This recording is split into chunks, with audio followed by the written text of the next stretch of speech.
Hello everyone. So we are discussing previous year questions of the chapter Biotechnology and its applications and the topic Biotechnological applications in agriculture.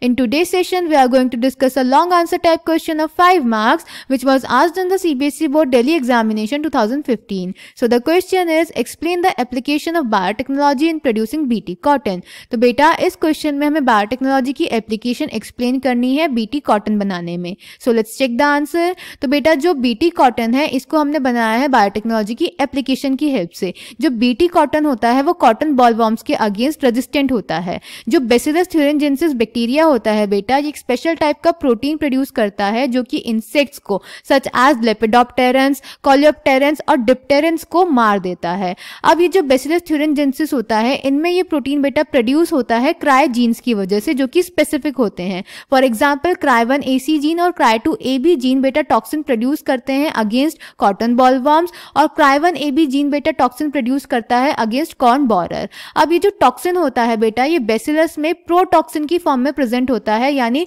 Inactive form में present होता है. इस protoxin को active form यानी toxin में convert होने के लिए चाहिए होता है एल्कलाइन पीएच जो कि बेसिलस में एब्सेंट होता है पर इंसेक्ट की गट में प्रेजेंट होता है. तो जैसे ही इंसेक्ट इस प्रोटॉक्सिन को इंजेस्ट करता है तो उसकी गट में जाके एल्कलाइन पीएच की प्रेजेंस में ये एक्टिव फॉर्म यानी टॉक्सिन में कन्वर्ट हो जाता है. फिर ये टॉक्सिन बेटा उसके मिड गट के एपिथेलियल सेल से जाके बाइंड हो जाता है, वहां पे पोर्स क्रिएट करता है, सेल की स्वेलिंग करता है, लाइसिस करता है जिससे अल्टीमेटली इंसेक्ट की डेथ हो जाती है. तो इसीलिए हमने बेसिलस थ्यूरिनजेंसिस से ये क्राई जीन्स निकाल के वेक्टर की हेल्प से कॉटन में इंसर्ट कर दिए हैं जिससे कॉटन में ये टॉक्सिन प्रोड्यूस होगा और जब इंसेक्ट उसको इंजेस्ट करेगा तो उसकी डेथ हो जाएगी, इसीलिए वो उसको इन्फेक्ट नहीं कर पाएगा. Clear? So the answer is some strains of Bacillus thuringiensis produce proteins that kill certain insects such as Lepidopterans, example tobacco budworm, armyworm, Coleopterans, example beetles, and Dipterans, flies, mosquitoes.